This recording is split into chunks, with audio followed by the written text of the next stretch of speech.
Alright guys, I got a DHL package all the way from the UK from Andy, and along with a note, he said there's 5 locks in the package, and some of them are challenge locks and some of them are standards. But there's no tags or anything, no way to tell. So I've kind of lined them up. I made some guesses.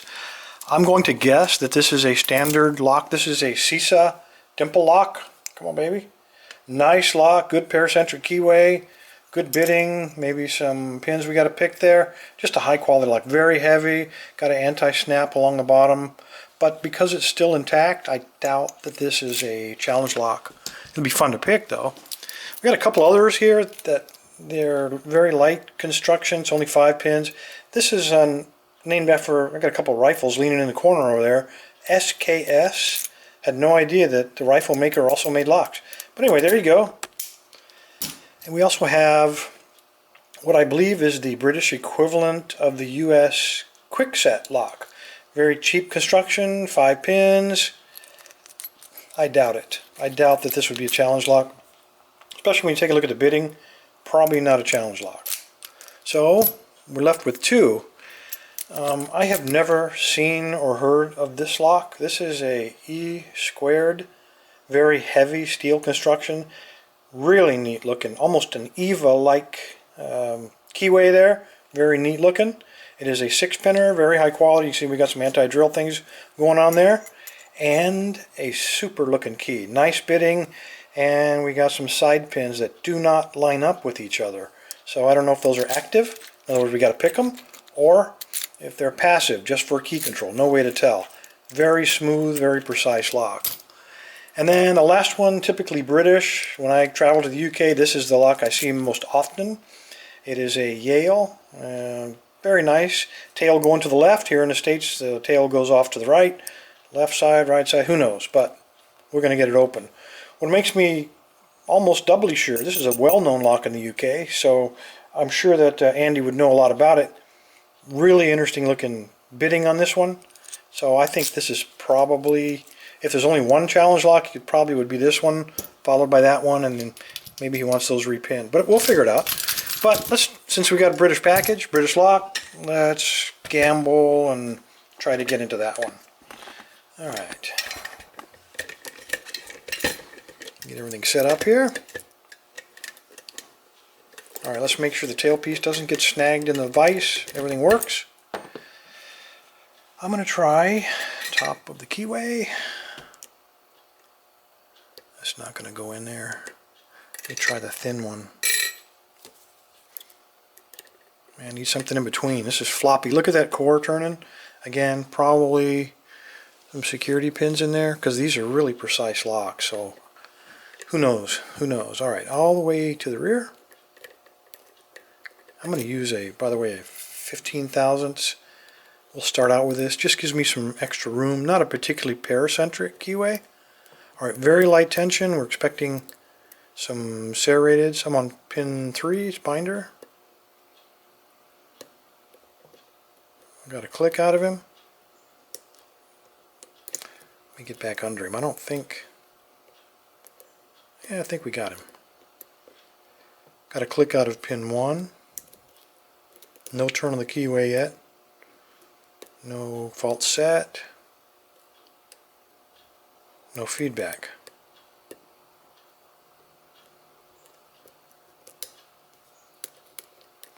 I'm glad I chose the 15,000. It is getting a little bit hung up in there. Okay, everything in the back is springy still.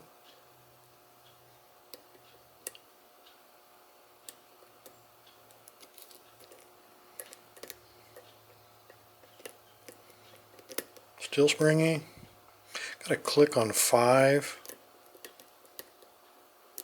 Again, no fault set, no counter rotation.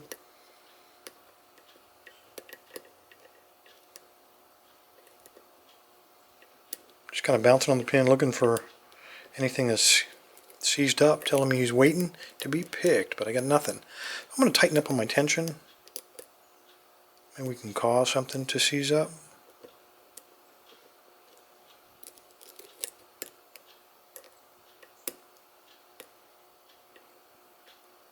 I'm trying to get some feedback. I got nothing. Got a very slight turn on the core. Pin 1 bound. There we go. We got to click on him.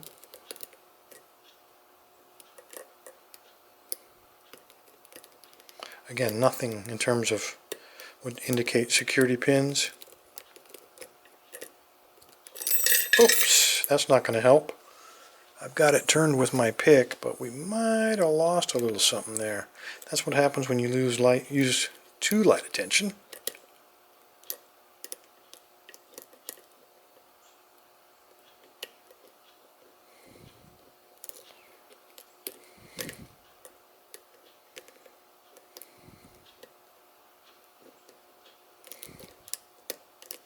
Okay, that was pin 6. I just did get a click and a little bit of turn on my core.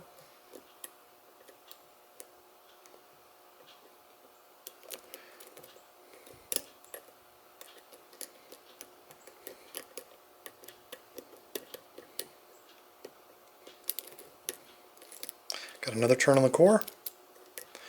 When I was sliding the pick back there, I don't know which pin I touched.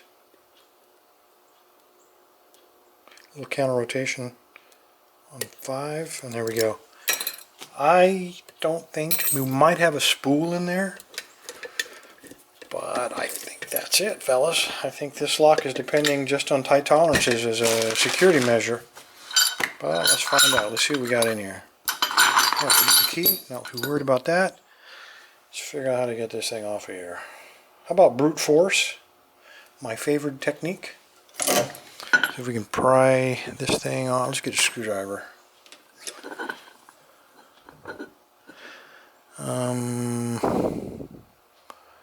That may or may not work.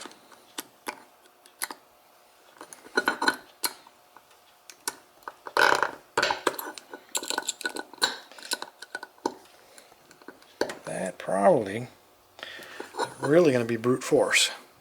Nope, that's not going to work. We do have these special pliers, but there's nowhere to fit them in there.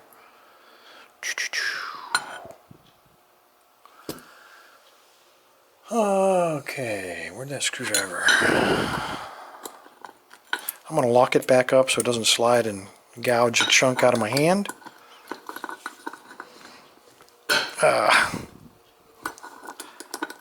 Now I believe we can get...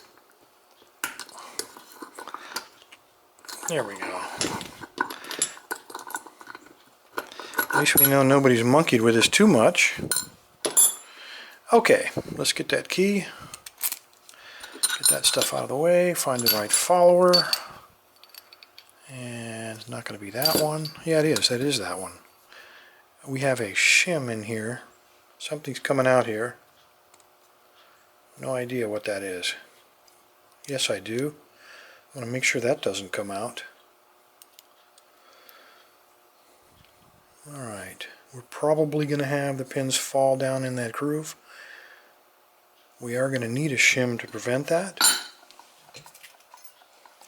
So a lot of guys advise this.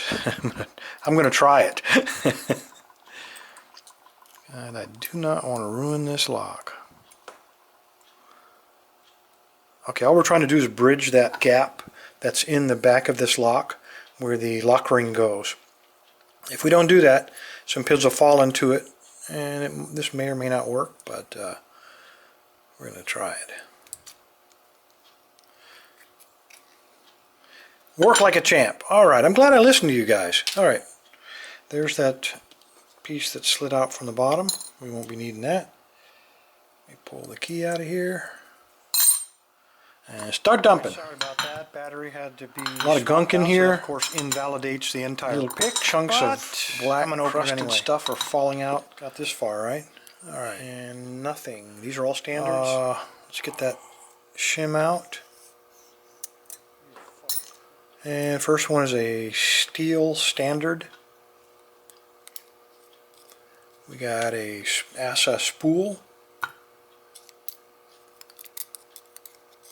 Another spool. 4, I know you can't see that, but it doesn't even break above the shear line. It's still in the hole, but it's actually below the shear line, so there may not even be a spring in that one. Okay. Let's dump him. Try to dump him. He's not even coming out of there. Alright, next guy's another ASA spool.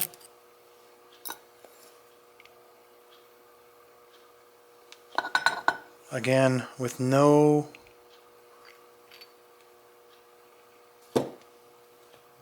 There's 2 pins still stuck in there. One in number 6 and one in number 4. They are not breaking the shear line and they don't want to seem to come out. Give them a little wrapping action. The spring. Okay, we got a steel pin.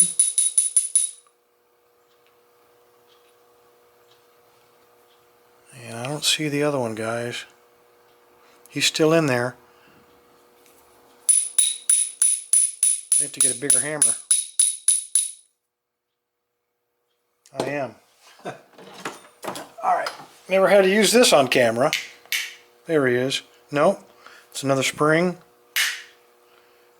Okay, another spring.